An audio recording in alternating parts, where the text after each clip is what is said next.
Sorin, 4 Augur Bolas, 2 Snapcaster Mages, 4 Lingering Souls, 4 Midnight Hauntings, 4 Azorial Charms, 4 Intangible Virtue, 2 favorable wins. Yeah, that's a card I like seeing. Again, a lot of not super fantastic in this version of the deck, but like it's basically a very needed Anthem effect. Honor of the Peer is no longer legal, so you go to favorable wins. I've noticed that even though there are cards out there to stop enchantments, Naturalize comes to mind. There's the white one that costs 1 and a green. You get to play from the graveyard again with green. Yeah, Rare Revelation. Yeah. Nobody's playing it. I mean, I don't see Naturalize on Jund lists or anything like that at all. So him being able to play 6 abilities to pump up his tokens almost becomes unstoppable. The most played enchantment removal card is probably Golgari Charm. Yes. Or Detention Sphere. No. Those are the ways people are choosing to kill enchantments. There's not dedicated stuff, but yeah, for the most part, these cards are safe. We are at game 2 here. Josh is up 1-0. Both men are shuffling up here. It looks like Alex is ready to go. Josh, I believe, is going over his hand. Alex mulled. Okay, so he went to 6. All right. Hallowed Fountain from Alex, and Josh calls. Yeah. Well, it looks like he has Sorin in his hand. I saw that real quick, and Jace in his hand. Turn 2, nothing. Passes land, passes turn. So Alex has 2 Jace Architect of Thoughts in his sideboard. I'd imagine to keep pace with his opponent's Jaces, but also like if he has one and his opponent's not going to match it, I'll happily run away with the game. F&M Lingering Souls. Too bad it didn't come with F&M Spirit tokens. I feel like F&M Lingering Souls should come with F&M Spirits. Maybe Miracle? Yep. All right. So he will Terminus to stop the Lingering Souls, but Alex can bring them right back next turn. Right. If Josh has a bunch of lands in his hand, I would have preferred to save a Terminus for a more damaging attack and just take the 2 for a little bit. Because now you just give Alex free reign to flashback. Alright. Instead, Alex goes for the Jace and the -2 ability. Reveals 3 lands. It's still drawing 2 cards. Yeah, but still, I mean, it's like, well, and at least for Alex, it gets rid of the lands, so now he can maybe find some other cards that'll help his deck speed along. Correct. But Josh has no threat out there, so as of Detention Spear. Well, I mean, that's a fantastic exchange for Alex. They both played a card for about the same mana. Alex paid 4 for his, Josh paid 3 for his, but Alex got to draw 2 lands for it. Yeah. I mean, that's an excellent exchange, and then here comes more Planeswalkers. Sorin makes a 1/1, and you get a Vampire into play, and Josh gets another Planeswalker to deal with. Okay, so Josh now hit his 5th land. Does look like he has, where'd it go? Sphinx's, yeah, he does a Sphinx's Revelation, 2 copies. Yes. I also saw a Dissipate from Josh, so... Well, and the turn he tapped out for that, the turn he played the Terminus, he would have dropped his 3rd land, could have stopped the Jace from coming out there. But even better for Josh. He could have dissipated, saved the Terminus for when he actually has 6 lands. Yeah. Instead, he'll draw 2 cards. He will play an inspiration-like card. I believe that's a Jace, so he can play that. He's got Jace, Dissipate, land. I believe that's a Nib, is it? I believe the Draco Genius himself.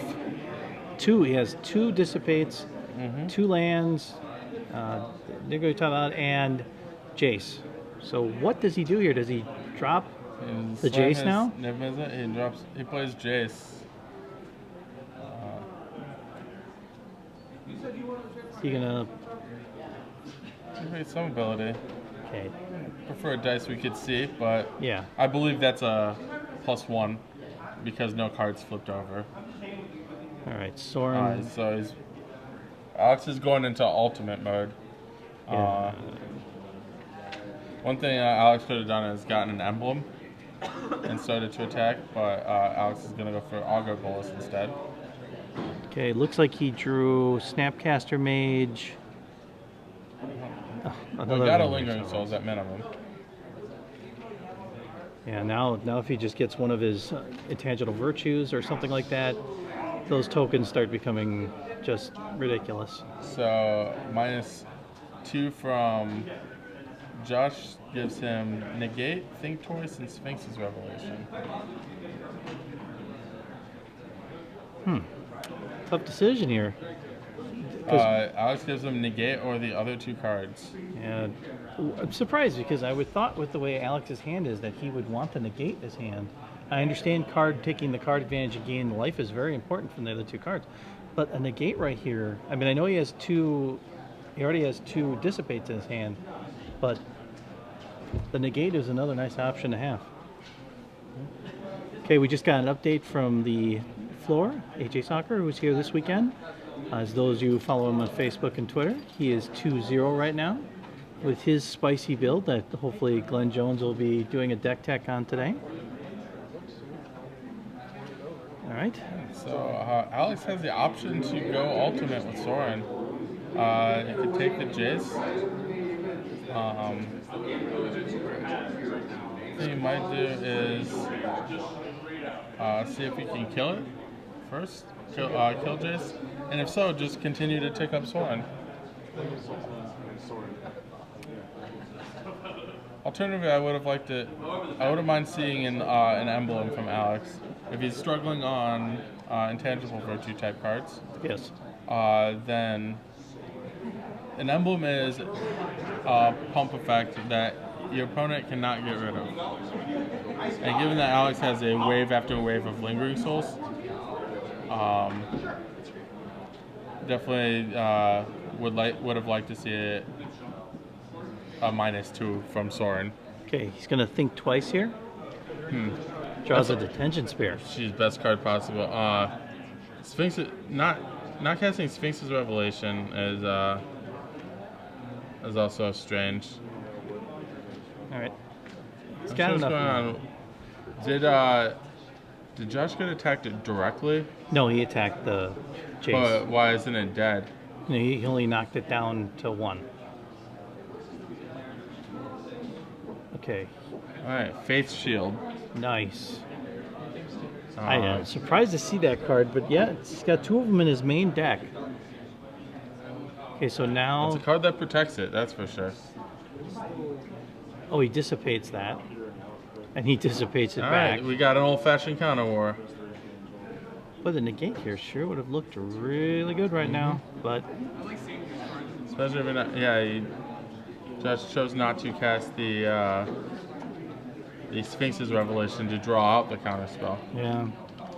Well, that'll be an interesting situation, but he is up a game here, and I mean that could make a difference. He maybe could afford the game, but you know, still, you hate to give up. You try and win every game you play. Yeah. All right, Alex's turn.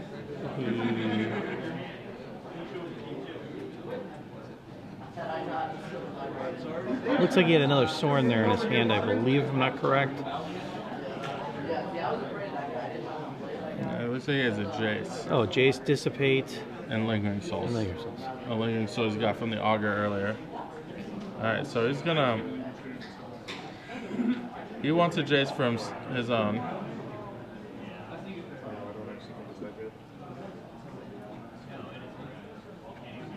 Now he's going to use the ability from Augur. Okay, so he uses Soren on his own Augur, as well as the Jace. Unfortunately for Alex, Jace gives a triggered ability, so Alex did not have a good attack that turn because Josh's +1 Jace. So. All right. He's got a he eventually is going to have to. He's going to have to do something here because I mean I know he's not in no danger of losing life total, but he's got to. He's definitely losing on the board. Yeah, he's losing on the board. He needs to Yeah. get something going here, and I'm surprised. I believe Detention Sphere is going to be card. Nope. Nib Mizzet Draco Genius. I believe that's a foil Nib Mizzet too. Wow. Man. He's blinging out. Well, his lands, a couple of his lands are foil too. I mean, actually, 3 of the lands that we see on there are foil for sure. All right. Alex responds with the Forbidden Alchemy. I'm gonna find. Boy, he's got 2 more Dissipates in his deck. Alex does. Okay, we saw the Oblivion Ring's going to go to the graveyard, along with a land. And I think it was an favorable intangible. wins. Yeah, That looks like a blue card. that could have been in. Yeah, that could have been intangible virtue too. Oh no, favorable ones. That was favorable ones. Yeah, that's right. Favorable ones. Okay. So Dissipates from both players. Don't cancel that out. And the Draco Genius is in play. And Alex is in quite a bit of trouble. He does not really have the ability to beat a Niv Mizzet. Well, considering the fact sooner or later Josh is going to draw a ton of cards off of that, his. Am I mistaken? But did Alex -2 at last turn as well? No, I don't think so. Yeah, you do the Forbidden Alchemy. Oh, okay. Let's see. Well, So what do you do if you're Alex now? I mean, he's got Lingering Souls he can keep bringing out. He can start. well, that's a good start. Intangible Virtue allows some good alpha strikes. Okay, so he's going to swing in for 2, 4, 6, 8, 10. 9. The Augur is not a token. Oh, that's right. Yeah, 9. So, yeah, the Augur bosses do not get pumped. No. By Alex's anthems. Oh, he's giving him Death Touch. Okay, and he's just going to stick to it. So Josh blocks one. I think that was quite a bit of a mistake because that let Alex use his Vault of the Archangel to kill the Niv Mizzet. And Josh either disgusted with himself or realizing he can't win from that position, scoops him up. We are off to Game 3. Those of you just joining us, we are at SCGINDY. I'm Robert Martin, joined in the booth by Anna Prozac. We're watching Game 3 now of Alex Binek against Josh Glantzman. Esper tokens, blue, white, red control, which we talked about earlier, which we didn't know if it was going to be stay. Josh thinks it's going to. But he put his own spin on it with putting Nisvet in it, and that's something. Well, even when the Todd Anderson and Brad Nelson, a bunch of other people, David McDarby had access. He played the same deck. Mm-hmm. He decided he wanted some Niv Mizzets in his deck. So he played a bunch of copies, was very happy with it, actually. I think it's better than Entreat the Angels. Treat the Angels definitely steals games a lot better. Yeah. But Niv Mizzets, you know what you're getting out of Niv Mizzet when you play it. Well, here's my question for you on that, is that working in teams, obviously, when it comes to building decks and stuff like that, you have an extreme advantage. When it comes to they always say flexibility with like 5 out of the 75 cards, the last 5 maybe. How important is it for you to, if the group says we're going to go like with Entreat the Angels and you go with Nisvet, how much in that final discussion are you guys having with, is the group saying, no, you really should go with Entreat, no, I really want to do this? Is there like, how does the difficulty go with that? Most good people, I don't really have like a team I test with per se, but most people I talk with and work on, decks with, they're just like, I am a big proponent of play the cards that make you feel comfortable in a match. I know for one, personally, you couldn't pay me enough money to play and treat the Angels. Okay.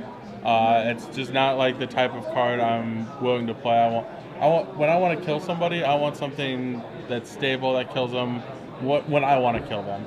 I don't want to have to be like, oh, I guess I'll Miracle and I'll play Angels this turn and hope it's good. It's also a very expensive sorcery, which I'm not a huge fan of. Well, I guess I didn't hear that from you directly. What were your thoughts on the Miracles in general? Oh, I mean, yeah, we can. Miracle is it's a very sweet. Let's just say Miracles weren't designed for my type of player. I like things. I like the unpredictability to come from my opponent, not from his cards. Ah, okay. I enjoy games where, see, I enjoy the fact that like Josh might draw like a Niv Mizzet as opposed to an Entreat Theme, you know, as opposed to having the same cards over and over. And we're back on game 3. Okay. We got some foils from Josh, and cards that still tap for 2 colors of mana from Alex. All right. There's Augur Bolts is the first non-land on the board. Resolves and whiffs, so we in Luring Grid Warden mode. But that's okay because he gets through his deck more to find more cards that fits what he's going to play. All right. Turn 3. Josh now has all his colors available to him. Yeah. Sometimes the 1/3 is good. It's in this type of matchup, you really need to hit the card. It's really about card advantage comes into play a lot, and these this type of match where you have like a mid-range blue deck versus a super controlling blue deck. When you're the creature deck, as Alex is basically taking the role of. Yeah.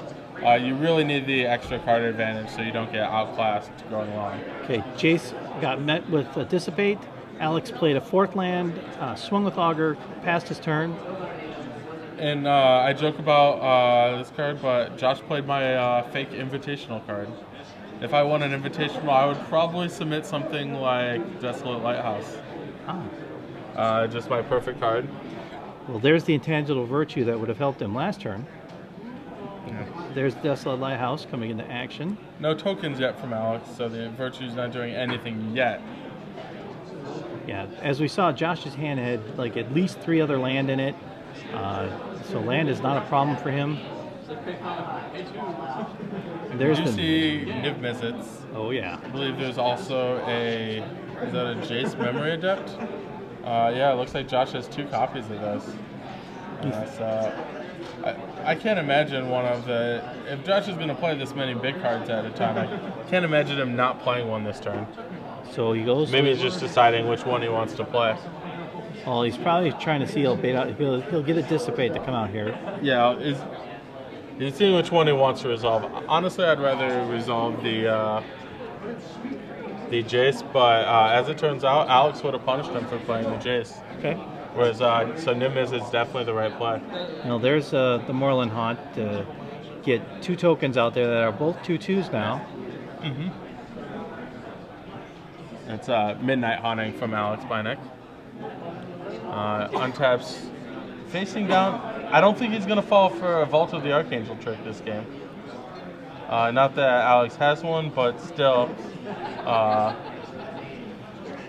Yeah, Alex is in quite a bit of trouble. This Niv Mizzet is doing great work. But his tokens now are 3/3s, Mm-hmm. thanks to a 2nd virtue out on the board.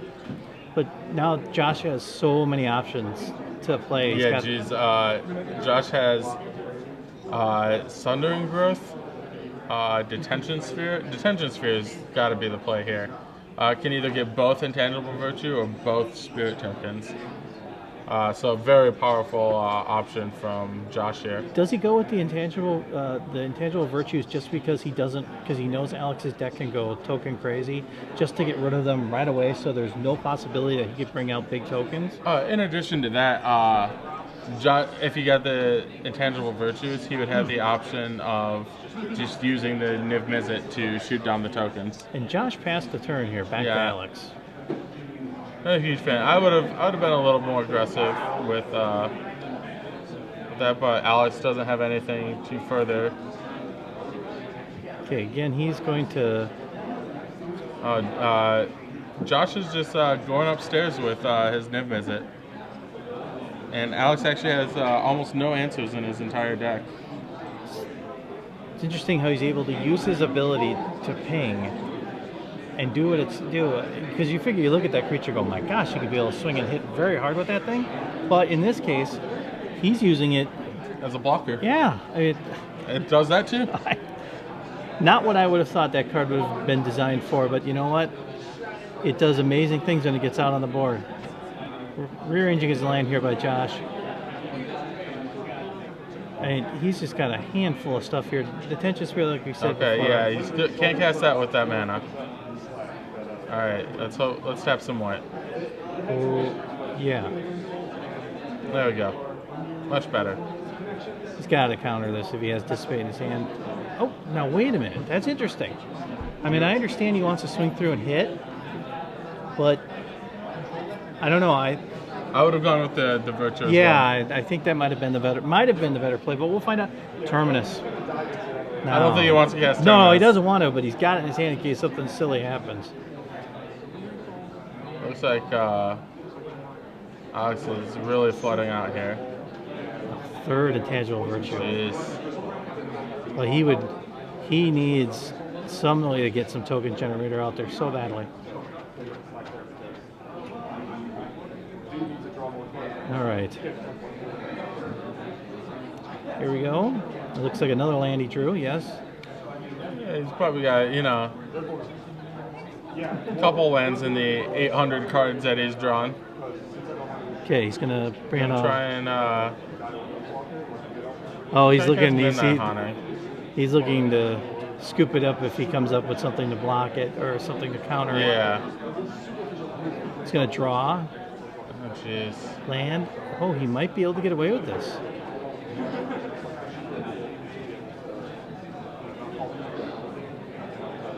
All right. 2 Snapcaster Mage, maybe? He's got a Snapcaster, but nothing. Oh, no, he's going to draw again. Oh, there it is. Of course. And that's it. And congratulations to Josh, winning 2-1 over Alex. Blue, white, red control with Nisvet, which is really nice to see early on. This one's doing really, really well. Esper tokens, like you said before, we've seen the deck.